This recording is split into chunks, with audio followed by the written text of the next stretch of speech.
अस्सलाम वालेकुम, आप देख रहे हैं सियासत.टीके। आज 25 अक्टूबर काजी फायज ईसा अपने ओहदे से सुबकदोश होने जा रहे हैं और जस्टिस याया अफरीदी कल से सुप्रीम कोर्ट की कमान संभालेंगे, सुप्रीम कोर्ट की बागडोर संभालेंगे और उनके पास तमातर मामलात आ जाएंगे। लेकिन आज जस्टिस काजी फायज ईसा साहब ने अलविदाई फुल कोर्ट रेफरेंस से खिताब किया, उसमें कुछ अहम तरीन बातें की। लेकिन आज सहाफियों का उनके साथ एक जो सवालात का एक सेशन था, एक ऐसा सेशन जिसमें जवाबात तो नहीं थे, जो सिर्फ क्वेश्चन सेशन था और सहाफियों ने सख्त तरीन सवालात किए और काजी फायज ईसा के पास किसी सवाल का जवाब नहीं था। इससे कबल वीडियो में मंसूर अली शाह साहब के खत का जिक्र किया कि कल रात काजी फायज ईसा साहब का सर झुका हुआ था, लेकिन आज काजी फायज ईसा साहब के पास किसी सवाल का जवाब नहीं था। और उस पर भी हैरत, यानी सोने पर सुहागा कि काजी फायज ईसा साहब ने आज इंसानी यादगार हकूक की एक बाकायदा तौर पे इफ्तिताह किया सुप्रीम कोर्ट की प्रेमिसेस के अंदर, इमारत के अंदर, सुप्रीम कोर्ट की प्रेमिसेस के अंदर, जहां पे वो तराजू लटका हुआ था और जहां पे ऊपर कुरानी आयात मेंशन थी, उसको हटाकर काजी साहब ने कहा कि नहीं, यहाँ पर इस तरीके से ये कुछ अल्फाज लिखवाए जाएंगे जो आइन की किताब में पहले से मौजूद है।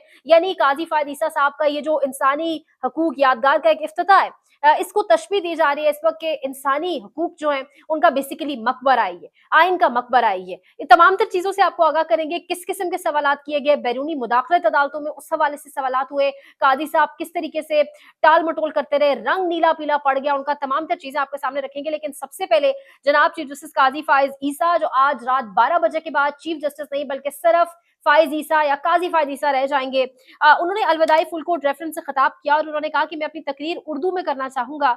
शुक्र है मेरी अहलिया आज मौजूद है, मैं कहता हूं कि लोग मेरी तारीफ करते हैं, वो नहीं मानती।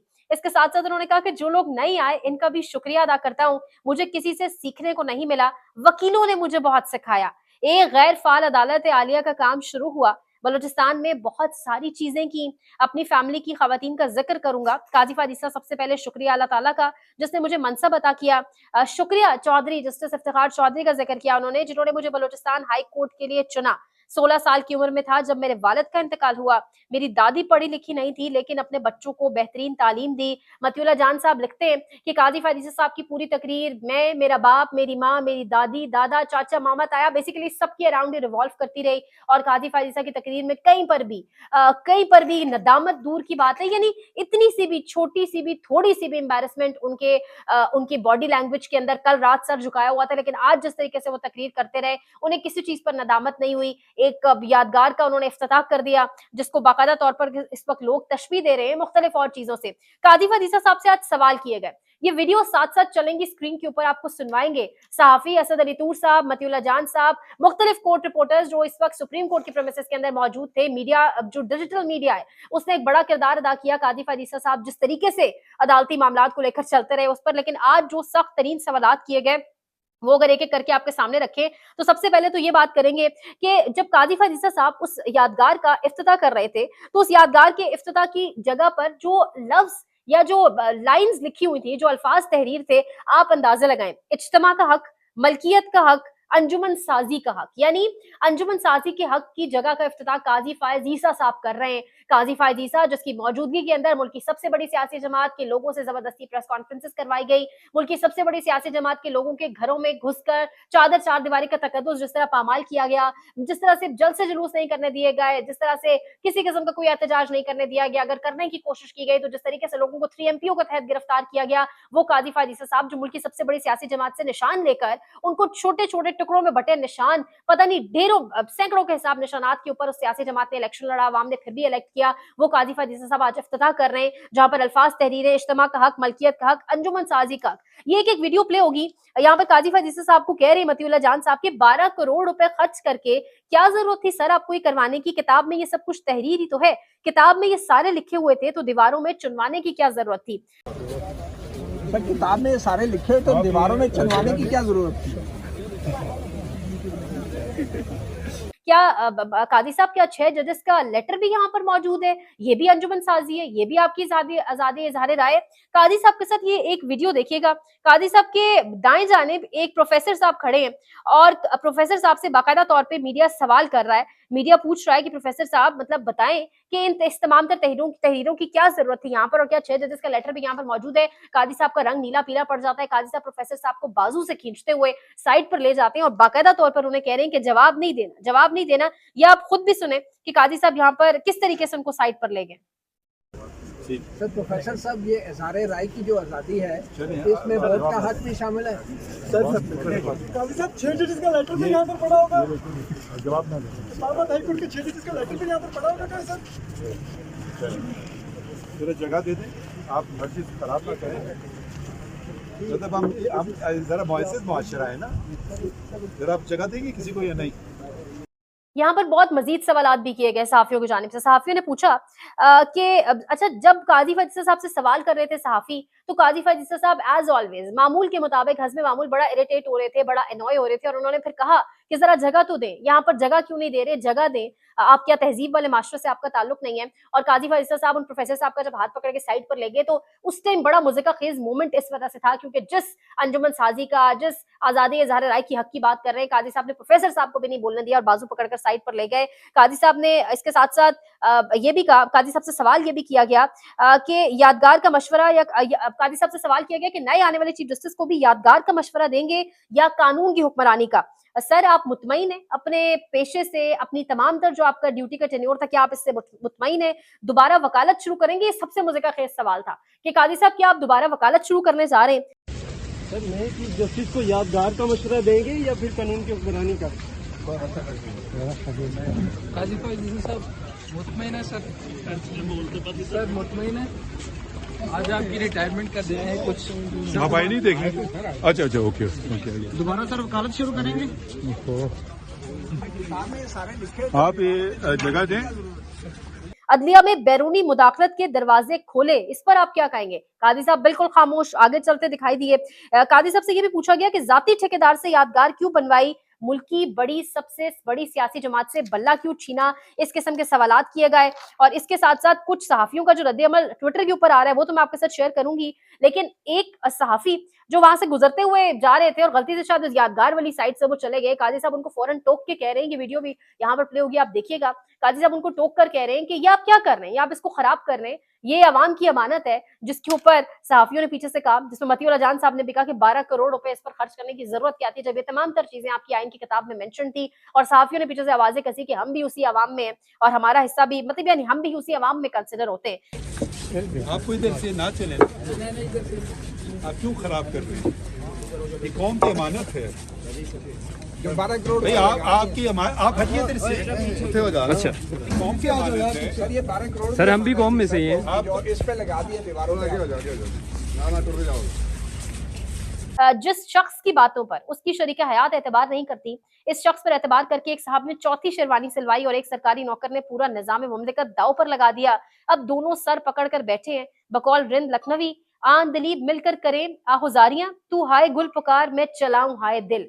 यानी काजी साहब ने तकरीर के दौरान कहा आज फुल कोर्ट रेफरेंस के अंदर, अलविदाई तकरीर के अंदर, कि शुक्र है मेरी अहलिया यहाँ पर मौजूद है, वरना जितनी मेरी तारीफ हुई है मैं जाकर उनको बताता, उन्होंने नहीं मानना था। साकिब बशीर लिख रहे हैं, चीफ जस्टिस काजी फायद ईसा अपने दौर में इंसानी हकूक की बदतरीन पामालियों को नजरअंदाज करके आज आखिरी दिन इंसानी हकूक यादगार का इफ्तिताह कर रहे हैं, जो अमली तौर पर इंसानी हकूक का मकबरे से तशबीह दी जा सकती है। ये वो बड़े रिपोर्टर है साकिब बशीर साहब, सुप्रीम कोर्ट के साथ एसोसिएटेड है। शाकिर महमूद अवान साहब ने एक ट्वीट किया हुआ है, तस्वीर शेयर की हुई है कि काजी फायद ईसा के जाने की खुशी में लाहौर हाई कोर्ट में यौम निजात की तकरीबात जारी है। वकला में बाकायदा तौर पर डोनट तकसीम किए जा रहे हैं, डोनट पीसेस में कटे हुए वकला के हाथ में मौजूद है, वकला बाकायदा उनको एंजॉय कर रहे हैं। इसके साथ साथ मजीद भी आपके सामने रखेंगे। मतीउल्लाह जान साहब लिख रहे हैं कि मैं मेरे दादा दादी वालिद वालदा चचा बेटी बलूचिस्तान बरतानिया इंग्लिस्तान, ये था काजी फायद ईसा साहब का अलविदाई खताब। इसके साथ साथ रिजवान गिलजई लिख रहे हैं, इबरत का निशान, ये आदमी आज काबिल तर्स है, इसको कुछ ना कहे। काजी फायद ईसा ना होता तो हमें कैसे पता चलता कि एक इंसान इतना गलीज और गिरा हुआ भी हो सकता है। इसकी तबाही के लिए यही काफी है कि इसने करोड़ों पाकिस्तानियों के हुकूक और वोट चोरी किए अल्लाह के हवाले, जो इंसानों के हुकूक को माफ नहीं करता। इसके साथ साथ मुख्तलिफ सहाफियों ने तस्वीर पोस्ट की हुई है उसी यादगार से, और लिखा हुआ है साथ कि इंसानी हकूक का मकबरा सुप्रीम कोर्ट ऑफ पाकिस्तान के अंदर। फवाद चौधरी लिख रहे हैं, काजी फायद ईसा का इंसानी हकूक की यादगार का इफ्तिताह ऐसे ही है जैसे हिटलर यहूदी इबादतगाह का इफ्तिताह करे या नेतन्याहू फलस्तीन के हकूक के लिए अक़वाम मुत्तहिदा में तकरीर शुरू कर दे। कुछ शर्म होती है, हया होती है। इस यादगार पर इंसानी हकूक के मकबरे का बोर्ड आवेजा होना चाहिए। लेकिन जो सबसे दिलचस्प ट्वीट थी, जो सबसे आप कहें बड़ी ट्वीट थी, वो आपके सामने रखेंगे आमिर मतीन की। लेकिन उससे पहले माजिद निजामी लिख रहे हैं, चीफ जस्टिस बनने से पहले काजी फायद ईसा जिस एस्टैब्लिशमेंट की गैर कानूनी इक़दामात के शदीद नाकिद रहे, चीफ जस्टिस बनने के बाद इसी एस्टैब्लिशमेंट की गैर आईनी जराइम के सबसे बड़े सहूलतकार बने रहे। और मौजूदा जाली रावी की रिटायरमेंट के बाद तारीख का गैर जानिबदार रावी सच जरूर बयान करेगा। शायद ये वो जो रावी का जिक्र होता रहता है उसकी तरफ इन्होंने इशारा किया। असदुल्ला खान लिख रहे हैं काजी फायद ईसा को सख्त सवालात ने घेर लिया और इतना बदमजा हुए कि चाय पे भी ना रुके और ये कहकर अंदर चले गए कि सहाफियों को मेरे पीछे ना आने दो। और कल रात भी शायद यही वजह बनी। कल रात भी काजी फायद ईसा ने बाकायदा तौर पे जस्टिस ज़िया आफरीदी को कहा कि किसी भी सूरत मीडिया जो आज की तमाम तर तकरीब है उसके अंदर ना शरीक हो पाए और इसीलिए यही वजह बनी कि कल जो एक अलविदाई इशाइया था उसके अंदर मीडिया मौजूद नहीं था और मीडिया की गैर मौजूदगी में ये अलविदाई इशाइया हुआ। आमिर वतीन साहब सीनियर सहाफी, काजी एक बोना जज था जिसको तारीख ने मौका दिया कि वो अपने अजदाद की इज्जत बहाल करता, अदलिया और जमहूरियत की शान में इजाफा करता, मगर इसकी इब्तिदा ही इतनी कमजोर थी। उन्होंने हुदैबिया बिल का हवाला दिया कि हुदैबिया बिल में नवाज शरीफ को रिलीफ दिया, इब्तिदा वहां से की। इसके बाद तो फिर जलालत दर जलालत ही रही। फर्क ये था कि अब्दुल हमीद डोगर को पता था कि वो एक जलील जज है। सुनिएगा, भुट्टो के कातिल जज भी सारी उम्र शर्मिंदा रहे, पीसीओ वाले जज भी गाली बने रहे। काजी वो रांदा दरगाह बेशरम जज था जो अपने आप को बाइज्जत भी समझता था, रोज आइन और जमहूरियत के लेक्चर भी देता था। जैसे आइंस्टाइन के दिमाग को देखा गया कि इसमें इतनी अजमत कहां से आई है, इसी तरह मेरी तजवीज है कि काजी फायद ईसा के दिमाग का भी मुआयना करना चाहिए कि इतनी जिल्लत के बावजूद वो अपने आप को इतना बाइज्जत कैसे तस्वुर करता है। ये एक फलसफियाना सवाल है। ये पागल है या हम पागल हैं? ये मीडिया का रिएक्शन है, ये लुबे लुबाब है। इसके अलावा बहुत कुछ है। आम जो अवाम है, आम लोग हैं, उनका रिएक्शन ट्विटर के ऊपर मौजूद है। तमाम तर चीजें वो अलग से हैं, लेकिन ये मीडिया का रिएक्शन और मीडिया इस तरीके से रिएक्ट कर रहा है। अब आगे बढ़ते हैं और इस हवाले से तो आपको साथ साथ आगाह करते रहेंगे। आज रात भी एक अलविदाई इशाइया है, लेकिन आगे बढ़ते हैं। इमरान रियाज खान साहब एक बड़ी खबर दे रहे हैं। इमरान रियाज खान साहब कह रहे हैं कि इमरान खान को जेल के अंदर बाकायदा ऑफर्स की गई। उन्हें कहा गया कि हम आपके साथ एक टाइमलाइन, ये आप ऑडियो भी सुनिएगा, लेकिन कहा गया उन्हें कि हम आपके साथ बाकायदा टाइमलाइन जो है वो डिसाइड कर लेते हैं और आपकी जेल के अंदर भी सहूलतकारी करेंगे, जेल के बाहर भी सहूलतकारी करेंगे और आपको एक मुतय्यन एक जो वक्त है उसमें आपको बाहर किसी मुल्क भेज देते हैं ताकि मामलात जो है वो सेटल डाउन हो सके। जिस पर इमरान खान ने इनकार कर दिया और इमरान खान ने किसी सूरत डील नहीं की, किसी किस्म की कोई डील एक्सेप्ट नहीं की। ये सुने इमरान रियाज खान क्या कह रहे हैं कि इमरान खान साहब को ये ऑफर्स दी गई थी जेल के अंदर कि हम आपको फैसिलिटेट करते हैं, आप पाकिस्तान से बाहर जाना चाहते हैं तो अब भी आपके पास ये ऑप्शन मौजूद है। हम आपको जेल के अंदर भी फैसिलिटेट कर सकते हैं, अस्पताल में भी फैसिलिटेट कर सकते हैं, हम आपके साथ टाइमलाइन तय कर सकते हैं कि इतने अरसे में आप बाहर आ जाएंगे, हमारी चंद छोटी छोटी चीजें वो आप मान लें। लेकिन इमरान खान साहब ने किया साफ इनकार। इमरान खान साहब ने कहा मैं यहां पड़ा हूं ना, यही पड़ा रहूंगा, 100 साल भी मुझे यहां रखोगे मैं यहां रहूंगा, लेकिन मैं अपने लोगों के साथ धोखा नहीं करूंगा और मैं कंप्रोमाइज नहीं करूंगा। अब लोगों को अपने आप से एक सवाल पूछना चाहिए कि जेल में बैठा हुआ एक आदमी आपसे धोखा नहीं कर रहा, तो क्या आप उस आदमी के साथ मुखलिस हैं? सबसे आखिर में आपको खबर दिए चलते हैं कि ये जो मौजूदा सेटअप है ये पाकिस्तानी अवाम को शायद हर जगह नसीब में लिख दिया गया है कि जलील करवाएंगे। अमरीकी सहाफी हमारे वजीर खजाना साहब को खुलकर इस वीडियो में जलील कर रहे हैं। ये नीचे वीडियो आपको सुनवाई भी जाएगी। वजीर खजाना साहब से सवाल किया जा रहा है कि जब आप वॉशिंगटन पैसे मांगने आते हैं, इतने महंगे होटलों और बड़े वफूद के साथ आकर भीख कैसे मांग लेते हैं? वजीर खजाना साहब, अरशद शरीफ शहीद हुए 2 साल हो गए, लेकिन आज तक उसे इंसाफ नहीं मिला। आप किसी मुल्क से तरक्की की तवक्को कैसे कर सकते हैं जहां पर इंसाफ और अमन ना हो? और आप ये भी कहा गया साथ कि आपका हमसाया अफगानिस्तान पिछले 3 सालों में आपसे बहुत आगे निकल चुका है। ये एक बैनुल अक़वामी सहाफी, अमरीकी सहाफी का वजीर खजाना से सवाल। पाकिस्तान के अंदर सहाफियों को इतनी बात करने की इजाजत नहीं दी जाती और अगर कोई जुर्रत करता है तो फिर उसके साथ क्या किया जाता है वो आप सब जानते हैं। देखते रहिए सियासत.pk। Since last 2 years, being from Peshawar, I see Afghanistan's army in a much better shape than Pakistan. The dollar rate is much better over there, although you're using very complicated words, but I want to know why is that, especially keeping in view that whenever rulers come in Pakistan, they have such huge expenditures. People from Washington, D.C., when they look at us, they wonder how do we beg with such a beautiful smile.